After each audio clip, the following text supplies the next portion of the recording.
Welcome to asiCast number 183. I'm Richard Marks, ASI's Research Director, and joining me is Catherine Page, who chaired the joint session at our recent ASI conference in Venice. So, hello, Catherine. Hi, Richard.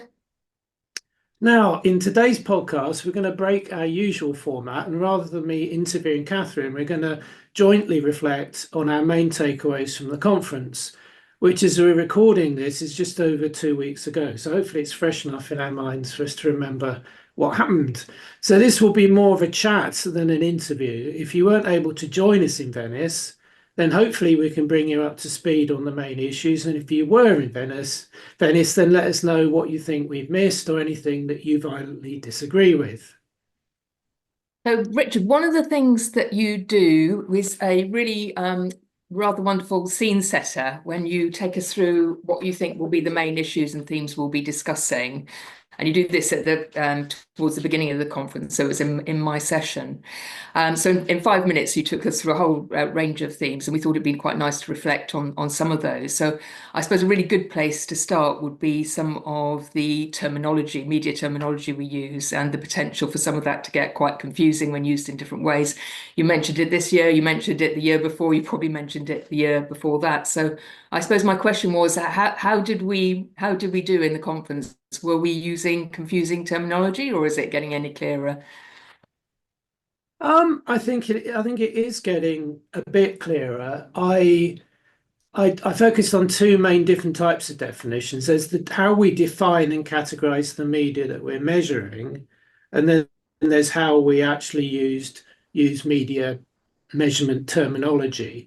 I think in terms of the media, one of the main challenges is that we still can tend to define things by what they were, how they started, as opposed to what they are now. Thankfully, we don't hear the word terrestrial television much anymore because it really wouldn't mean much to anyone under the age of 40 that some broadcasters predate digital and streaming.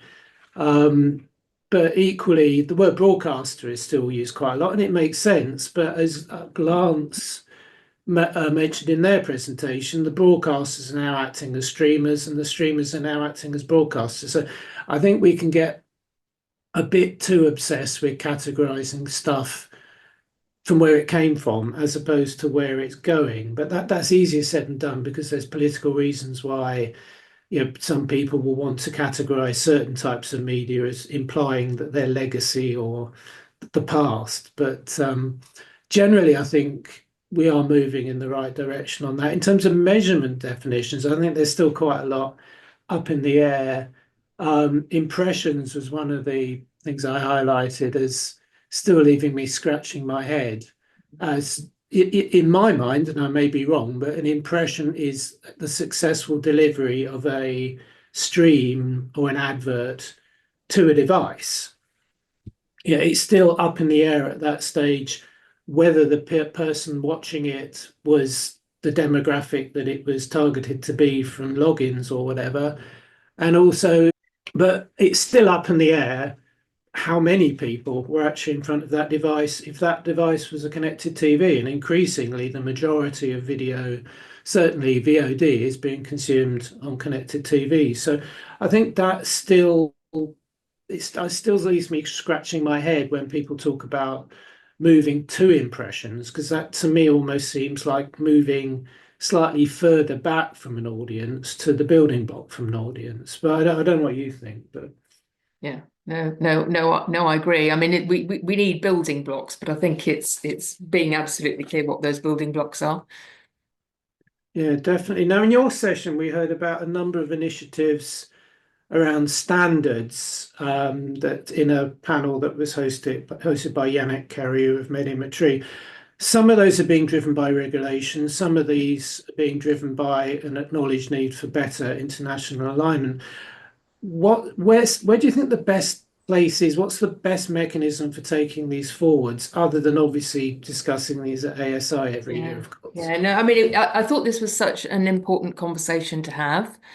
And as you said, there was two bits. So we had there was a panel looking really at the more global perspective, but we also had a paper that Stuart Wilkinson of Kantar took us through, looking at the European regulation that's coming in particular the European Media Freedoms Act and the Article 24 as it relates to audience measurement, which might be worth just saying that that basically recognises the self-regulatory bodies in respect of audience measurement, so the JIC-like bodies, versus proprietary audience measurement, and is basically wanting to have more transparency, or a more equivalent level of transparency, should we say, where the proprietary systems have to disclose their methods, have to be audited once a year, and so forth. So I think this has prompted a lot of conversation. It's prompted the setup of the Audience Measurement Coalition in Europe to address some of these issues and be a voice for audience measurement. It's also raising some questions. I know that one of the questions is for the smaller markets, smaller perhaps in terms of financial investment. What does this mean? Because not all JICs do actually audit every year. So what does it mean for them? But I think you're right to raise the question, when we're thinking more globally, because of course it's not just about Europe. The pressure to align is becoming much stronger, and where's that happening? I have to say at the moment it would tend to be happening under the auspices of the MRC in the States. We now have a situation where quite a number of the European JICs have actually become members of the MRC. So obviously that's news about Barb doing that earlier in the year, but also SIM, the Belgian JIC, the Italian and German TV JICs, and so forth.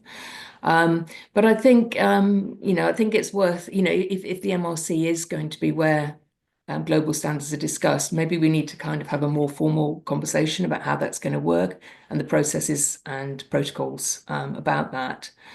Sort of an interesting parallel for me is what happened with out of home. So earlier in this year, the MRC released some new guidelines for out of home media measurement. At the moment, those would be typically around visually adjusted contacts. So they're, actually bake in what is the likelihood of people actually have seen the advertising. It's almost an attention method included. And actually, the MRC guidelines were going back to impressions. So it's a bit to the point you were just making. Now, my understanding is that there's going to be further stages of this, and the MRC have deliberately taken the decision to start with the lowest value metrics, if you like, and then work up to audience. But it's obviously in the concept of what's already established. I think it's reasonable for there to be a bit of a reaction to that. And it's maybe reasonable to start questioning, okay, how do we want these processes to work in a global setting?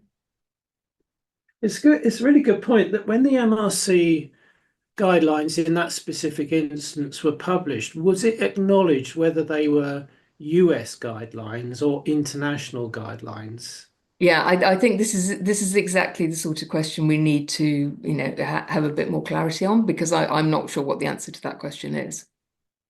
And how they were derived, and whether international markets were looked at or not. I mean, I think the MRC, as most people know, was set up by Congress in the US in the absence of a JIC to keep Nielsen and Arbitron honest, as it were, by overseeing what they were doing, and then other measurement suppliers as well. But if they are going to be increasingly be setting the standards internationally, then I'd argue they need to effectively review their whole governance in terms of who is in charge of the MRC. I know people can, like Barb, have joined the MRC, but I'm not unsure as to going forward who would own it. If it's going to be at times it's some friends of mine went to see an American football match played in the UK, and that was great, but they were aware they were watching an American football match, didn't it? I mean, it's not uh, that relevant to other countries. It's more of a spectator. So I think if the MRC is going to be an international body, then one of my takeaways from the conference was that I think they governance of it is going to become an issue, because people need to feel, if they're buying into these standards, that they have a sense of joint ownership of them. Yeah. So Yeah, no, that's no, I that's absolutely agree. And I think there's a whole conversation that the industry maybe needs to have around this, so that there's more yeah. clarity on these things. I mean, it's great that people are doing these things, and I know that SIM is the coalition, Council for Innovative Media Measurement is holding an event in Europe and looking to expand into Europe. But again, SIM is part of the Advertising Research Foundation, which is a US organization. So again, it's looking at making these organizations feel more international. I think that's particularly important at the moment, given what's going on in the States politically at the moment. That Yeah. there isn't a feeling this is that we're reliant on a US led approach to doing things. Yeah.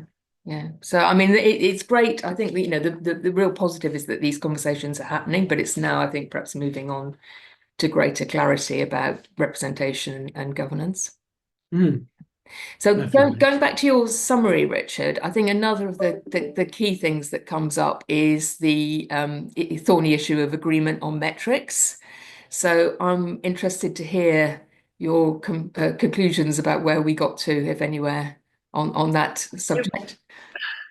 It was actually pretty interesting on that front. I mean, clearly, one of the big bones of contention around metrics has been on again, going back to the MRC, the WFA adoption of the MRC definition of, an exposure, which, the 2 seconds visibility ruling that has been adopted, and up to now that not been seen as acceptable to broadcasters. I'm using that term again, but it's the easiest term to use.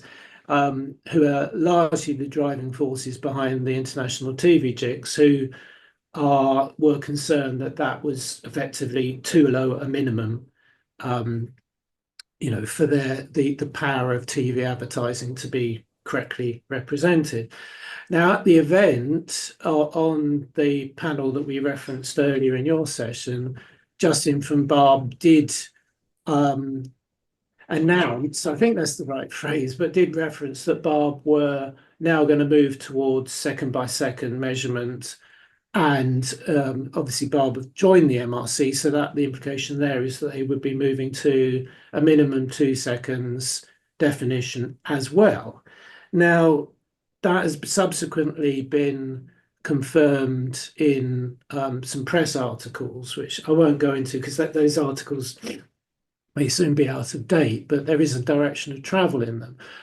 And it's interesting that at the moment at which Barb have moved on metrics, or seem to have moved on metrics, towards what the original WFA mission was, it seems, based on the origin presentation that we had in Venice, that they are now moving below 2 seconds, that the objective is to make all impressions available, even at a sub 2 second level, and then users can decide what they want to do. So there is a certain irony that had Barb moved, 4 years ago, just after Origin launched, then some of the objections that the broadcasters have would not now exist. But in the meantime, the goalposts have moved in terms of what the WFA is doing. So it feels a bit like back to square one. And there does seem to be, in the last couple of days, talk something grandly called the Covent Garden compromise, which is that somehow Origin will release 2 sets of data, one of which will include Barb data and will adhere to the 2 second minimum, and one of which that won't adhere to that will be much lower in terms of seconds, but will not include Barb data, but an alternative to Barb data. So I'm scratching my head a bit as to how that would work. But one of the most interesting presentations on that was actually from Samir Moda of ITV, who effectively said, can we stop agonizing about all this stuff and just focus on outcomes? Yeah. And that's what really matters. I agree with him up to a point. It certainly matters for advertisers, but that we need to not be too obsessed with the fact that advertising drives measurement, because many other things drive measurement as well. It's, it's about subscriptions, it's about programming, it's about content distribution around the world. It's not just about, so if we only move to outcome, quite where that would leave the BBC, I am not Yeah. entirely sure. Probably going off and doing their own thing. But it's interesting that a lot of the outcomes we saw at the conference, I mean, particularly in the radio conference, for example, were related to either search or sales, the more measurable outcomes. Obviously, the challenge is that if your outcome is more long-term brand building, that's something that you need a panel for, or some form of ongoing attitudinal measurement, which I know is something we're going to come on to. Yeah, no, I do agree. I think when we're talking about outcomes again, it's one of those terminology things. We need to be really clear about what the outcomes are that we're talking about, because there's such a range of ways of measuring them, and there were a number of papers that dealt with that. So really important to have clarity. And I suppose for me on the metrics, I can't see a future where we won't have a number of metrics alongside one another. But it's all, as we've been talking about, it's all about clarity. It's all about having clarity about what the definitions are, understanding what the implications are. So, I mean, for me, one of the papers I particularly reference is the Mediometry paper, where they were looking at what are the practical implications of comparing the MRC cross-media standard with TV GRPs with online impressions, and they have a very nice, elegant chart showing the various implications of that. So absolute clarity, and absolute clarity in the reporting as well. What is it we're reporting? Has it been audited? Who has audited it? And to what standards? So that at least if we do have multiple metrics, we really understand what they are and the meaning of them. Yeah, definitely. I think one of the clear conclusions from the panel that I hosted on the Thursday afternoon about hybrid measurement was the universal agreement that quality panels do still matter, that whether you're using them for calibration or whether you're using them for currency, that data science is not just a replacement for panels. I mean, I know that's something you've been very focused on in various roles working with the GICs. Yeah. Yeah, no, I absolutely agree. I think this is one of the areas where there was strongest consensus coming out, and it was music to my ears, really, the importance of quality, and that absolutely all of our solutions require data, and data is absolutely crucial going forward. We're not going to have solutions without data, but the role of the panel is still very important, as you say, whether it is a currency panel or it's a calibration panel. Calibration panels are not necessarily requiring a lesser quality. Obviously, what's important is the use case and understanding what the quality measures are relevant to that use case, and that might make some differences. But absolutely, data science is not a substitute for quality. And in fact, I think that point was made very nicely at the end of the conference by Andrea from Data Breeders, that data science requires good panels. And the other thing I thought was really interesting coming out was that much more acceptance of synthetic data as a major tool going forward, in order to combine all these various data streams with potentially panel, or in some cases survey data, in a privacy safe environment. So I think some of the perhaps question marks when those techniques were emerging, I mean, they've been around in all honesty for a long while, but I think they're used on a much greater scale now than they were. I think there's much more acceptance now of that as a method going forward. Yeah, it definitely seems to have moved the dial. I mean, a few people I've been speaking to subsequently on people's understanding of what the advantages of synthetic data could be, and perhaps corrected some misapprehensions about what it actually is, as opposed to just being entirely made up data, as it were. That it could well be a third way, as it were. The panel I was hosting was about, primarily about should we be leading with panels and adding big data to panels, or should we be leading with big data and adding panels to calibrate big data? Whereas actually, perhaps actually taking both sets of data and combining them into synthetic data sets could be the way forward. I mean, that was all pretty positive stuff. I think one of the more challenging things that was acknowledged at the conference was the challenges that panels have got being high quality in terms of recruitment, in terms of balance, include in terms of the representative of younger adults. I mean, we had a paper from T-Vision, which was a study commissioned by SIM, which was a paper with which I agreed with the conclusion, but not how they actually got to it. I mean, what it was highlighting is that panels do have a challenge in correctly representing younger audiences. I think most people would acknowledge that, but the approach, which was to get T-Vision to try and replicate how a push button panel would work, seemed a bit strange to me, given that the companies like Kanto and Nielsen have had 30, 40 years of experience in managing panels. So asking a company that has, to be honest, a vested interest in traditional panels not working properly to try and replicate that approach seemed a bit strange. So it was left in a strange position of agreeing with what they were saying, but not how they were saying it. But I guess it's not just younger adults that are one of the challenges with panels, is it? No, I agree. I mean, I think it's absolutely right to be concerned about younger adults, and I mean that's not a new issue. One of the kind of newer things that I worries me is the lower social grades. So I think we're also struggling now to recruit them for panels and survey tasks.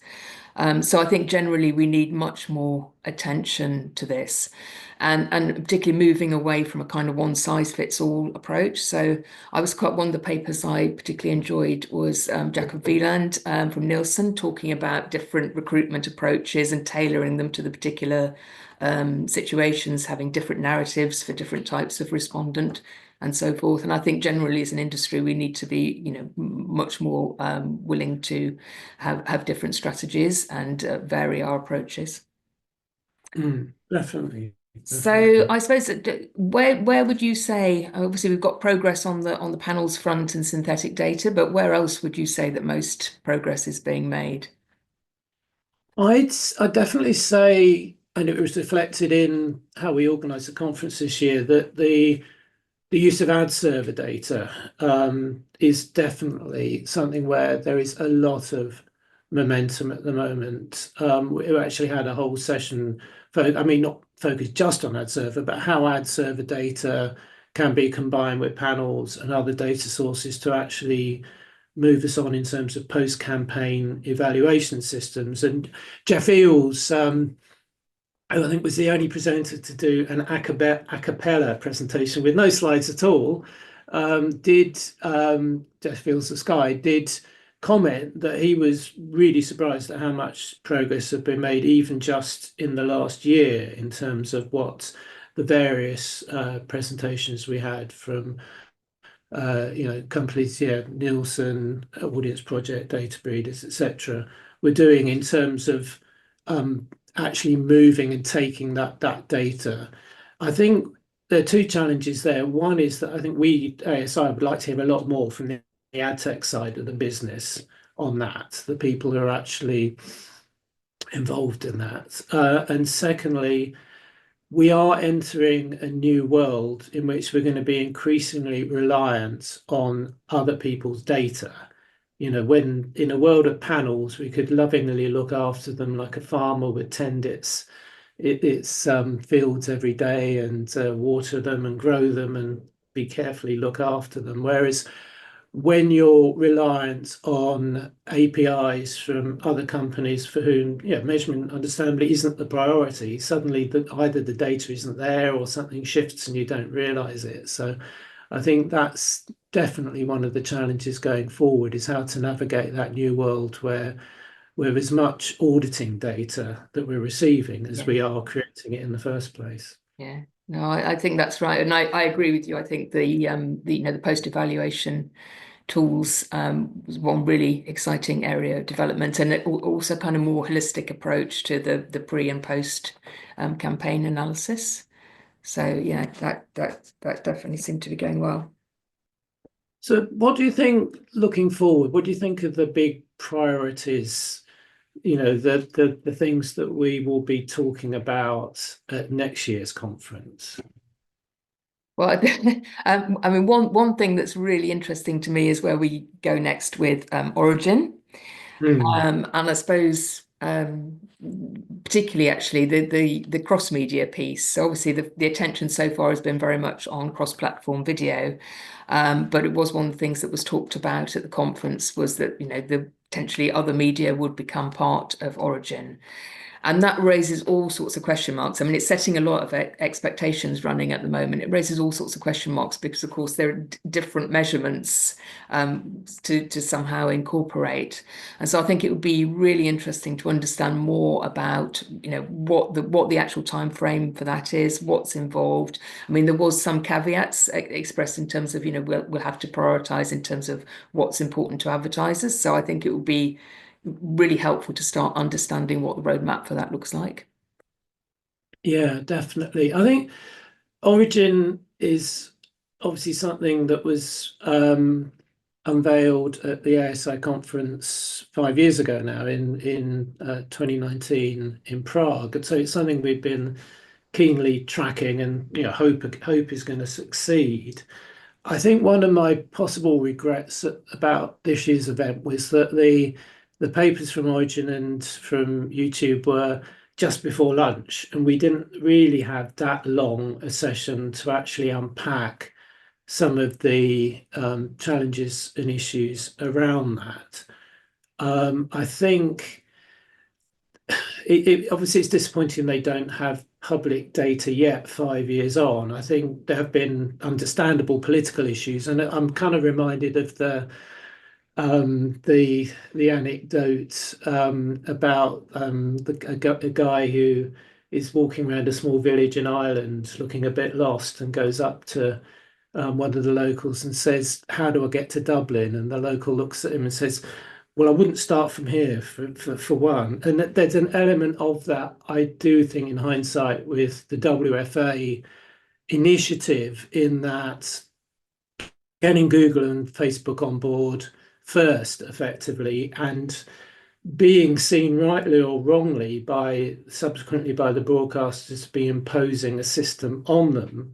And I'm not saying I agree with that statement, but there is definitely a feeling that reluctance to be brought into this system as opposed to something that has been co-created. Even if there are, it's claimed to be co-created, there's definitely a perception that it's something that is being imposed by the advertisers and the new media companies. And that, whereas, had it been something that arose organically, where the main first focus had been on, let's create a currency for online video, and then work out how we combine that with television, with outdoor, with print, etc. I think it might have actually got some of those political issues out of the way. There does seem to be movement, as we've discussed, so hopefully things are moving in the right direction. The other question I would have is Origin, or certainly Phil's been clearer in recent communications that Origin is not a currency. Yeah. It's bringing together currencies, but that does raise the question of, okay, well, if it's not a currency, then what currency is it using for Facebook, Google, and TikTok? And I suspect the answer is Origin is the currency for those people. So that again goes back to my point of I wouldn't have started from where they started, but we Yeah. are where we are. Yeah, no, good points. So I suppose to wrap up, any personal highlights for you other than the sheer joy and privilege of spending 3 days in Venice? Yeah, well, we were um, very lucky in that people's feedback has been extremely positive. There was a really good buzz around the place. Also, I guess one of my abiding memories will be the delight and surprise on the faces of the winners of the two Tony Twyman Awards, who genuinely seemed quite surprised and elated that they had won.